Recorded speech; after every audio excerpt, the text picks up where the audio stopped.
Hello guys, मैं फिर से लेके आ गई हूँ आपके लिए आजीविका का नेक्स्ट पार्ट। और आजीविका में आज हम लोग देखने वाले हैं डेयरी क्षेत्र, जो कि काफ़ी इम्पॉर्टेंट है हमारे एग्ज़ाम की दृष्टि से। तो चलिए स्टार्ट करते हैं। भारत दुग्ध उत्पादन में विश्व में प्रथम स्थान पर है, ठीक है। और दुग्ध उत्पादन में विश्व में भारत का 24% योगदान है। कितना परसेंट योगदान है? 24% योगदान है भारत का। भारत में दुग्ध का कुल उत्पादन वर्ष 2022-23 में 230.58 मिलियन टन हुआ, ठीक है। 230.58 मिलियन टन दूध उत्पादन हुआ। और भारत में प्रति व्यक्ति दूध उपलब्धता 459 ग्राम प्रति व्यक्ति प्रतिदिन है, ठीक है। मतलब एक व्यक्ति को 459 ग्राम दूध मिल जाता है, अवेलेबल रहता है। डेयरी पशुओं का उत्पादन जीवन वर्ष 12 वर्ष का होता है, ठीक है। मतलब जो डेयरी जिसमें से हम लोग दूध हमको मिलता है, उनका जीवन काल 12 वर्ष का होता है। और भारत में डेयरी विकास के लिए संचालित कार्यक्रम एवं संस्थान कौन कौन से हैं? तो अमूल सहकारी विपणन संघ जो है ना, आणंद गुजरात में है। इसको आनंद भी बोलते हैं, आणंद भी बोलते हैं, ठीक है। तो अमूल सहकारी विपणन संघ आणंद गुजरात में है। राष्ट्रीय दुग्ध विकास संघ जो है ना, आणंद गुजरात में है। और राष्ट्रीय दुग्ध अनुसंधान केंद्र, ठीक है। देखो ये अनुसंधान केंद्र है, तो अनुसंधान केंद्र जो है ना, वो करनाल हरियाणा में है। राष्ट्रीय दुग्ध अनुसंधान केंद्र करनाल हरियाणा में है। राष्ट्रीय दुग्ध विकास संघ जो है ना, आणंद गुजरात में है। और अमूल सहकारी विपणन संघ ना, आणंद गुजरात में है, ठीक है। विकास संघ और अनुसंधान केंद्र दोनों अलग है। विकास वाला आणंद गुजरात में है और अनुसंधान वाला करनाल हरियाणा में है। दुग्ध उत्पादन BAHS 2024 में जारी आंकड़ों के अनुसार 2023-24 के दौरान देश में कुल दूध उत्पादन 239.30 मिलियन टन होने का अनुमान है, जो पिछले 10 वर्ष की तुलना में 5.62% ज़्यादा है, ठीक है। तो कितना का वृद्धि हुआ है दुग्ध उत्पादन में पिछले वर्ष की तुलना में? 5.62%। 2014-15 में यह 146.3 मिलियन टन था। 2022-23 के अनुमानों की तुलना में 2023-24 के दौरान उत्पादन में 3.78% की वृद्धि हुई है, ठीक है। 3.78% की वृद्धि हुई है। कुल दुग्ध उत्पादन में योगदान अगर देखें तो सबसे ज़्यादा योगदान जो है ना, दूध के उत्पादन में उत्तर प्रदेश का है। देखो, गाय बोलेंगे और गाय भैंस ये जानवर कहाँ सबसे ज़्यादा पाए जाते हैं? तो वेस्ट बंगाल में ज़्यादा पाए जाते हैं। लेकिन जो दूध उत्पादन होता है वो उत्तर प्रदेश में सबसे ज़्यादा होता है, ठीक है। तो दुग्ध उत्पादन में उत्तर प्रदेश का प्रथम स्थान है, जो कि 16.21% है। राजस्थान है सेकंड नंबर पे, जहाँ पे 14.51% है। और फिर मध्य प्रदेश है, फिर गुजरात है, फिर महाराष्ट्र है, ठीक है। तो उत्तर प्रदेश में सबसे ज़्यादा है, फिर राजस्थान में है, फिर मध्य प्रदेश में है, फिर गुजरात है और फिर महाराष्ट्र है, ठीक है।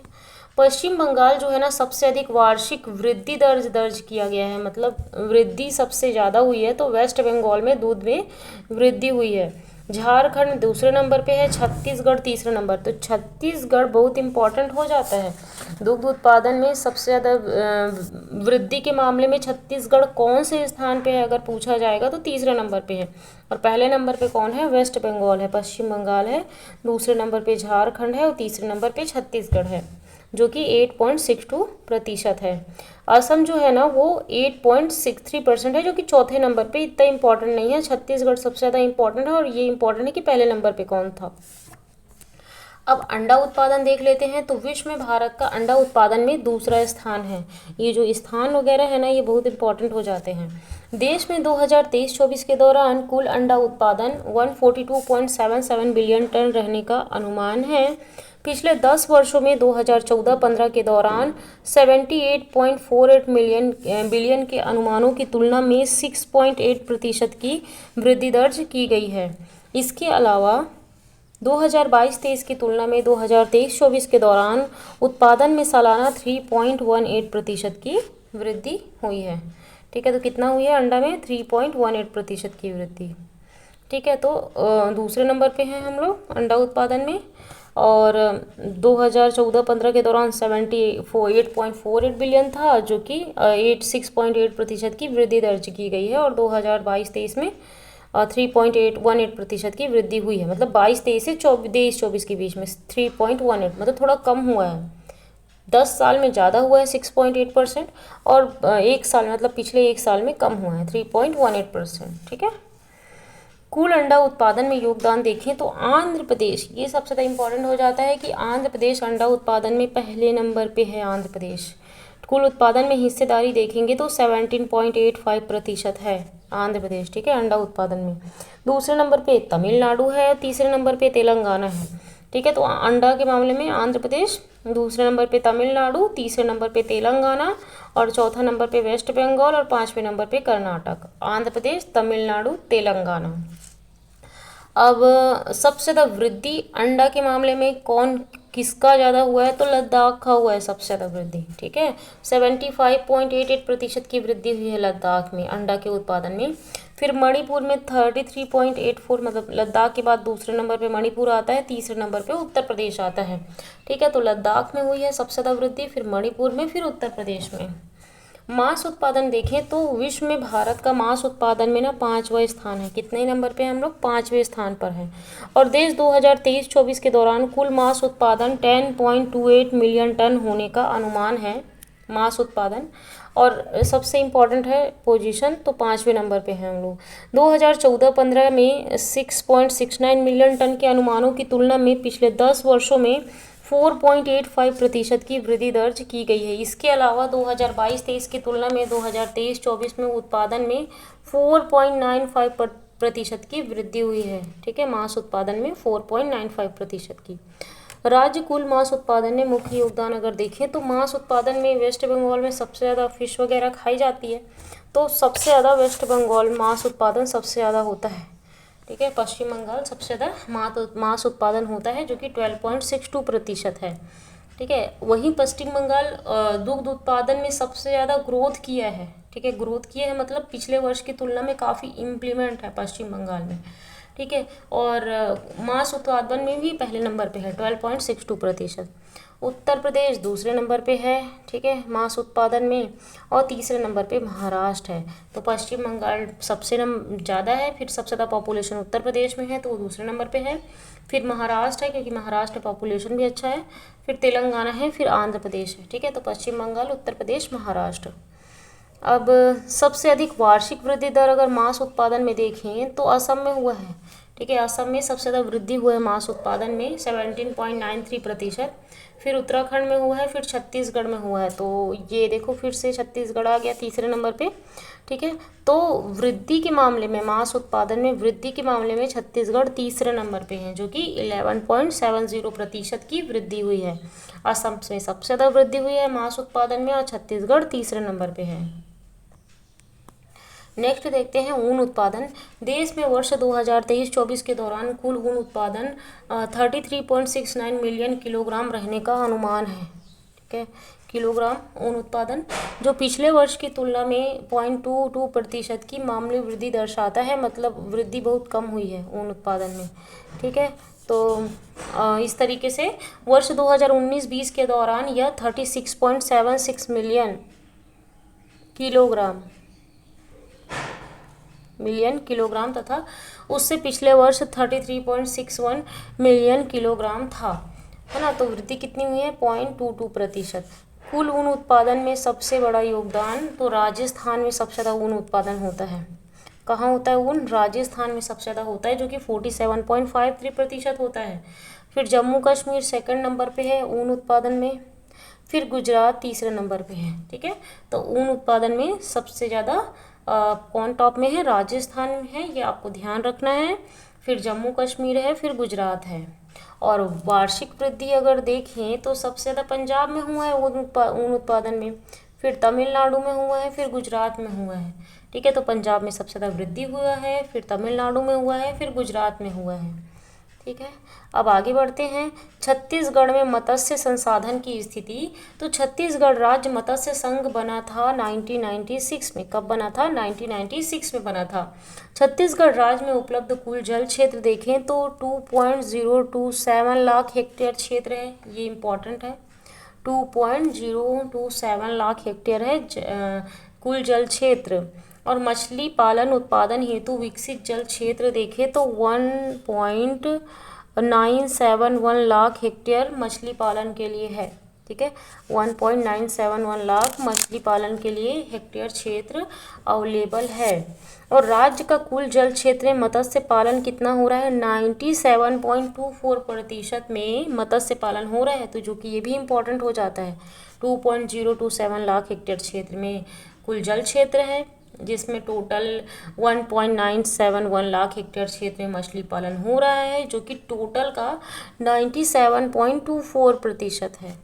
ठीक है। मछुआ सहकारी समितियां वर्ष 2022-23 1978 में बना, ठीक है, 1678 में बना मछुआ सहकारी समितियां।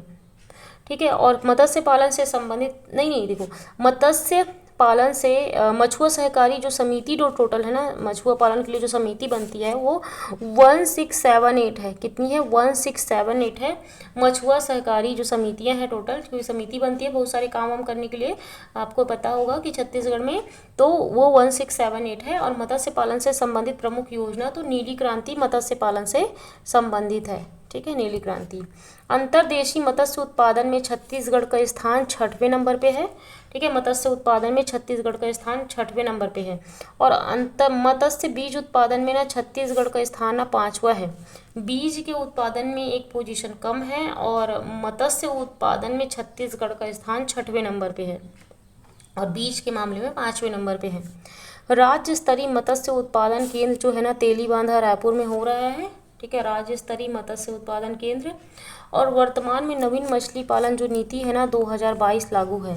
ठीक है, मछली पालन नीति कौन सी वाली लागू है? 2022 लागू है। बेस्ट इनलैंड स्टेट, इनलैंड मतलब होता है कि लैंड के अंदर, मतलब कि कोई भी समुद्री सीमा नहीं लगता।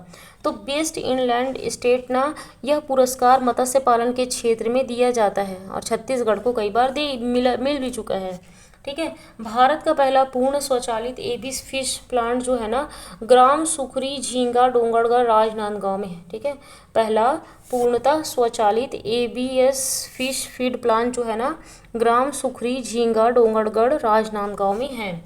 मत्स्य पालन के क्षेत्र में राज्य सरकार द्वारा ना बिलासाबाई केवटिन सम्मान प्रदान किया जाता है। ठीक है, तो ये इम्पोर्टेंट है, याद रखिएगा, बिलासाबाई केवटिन मत्स्य सम्मान प्रदान किया जाता है।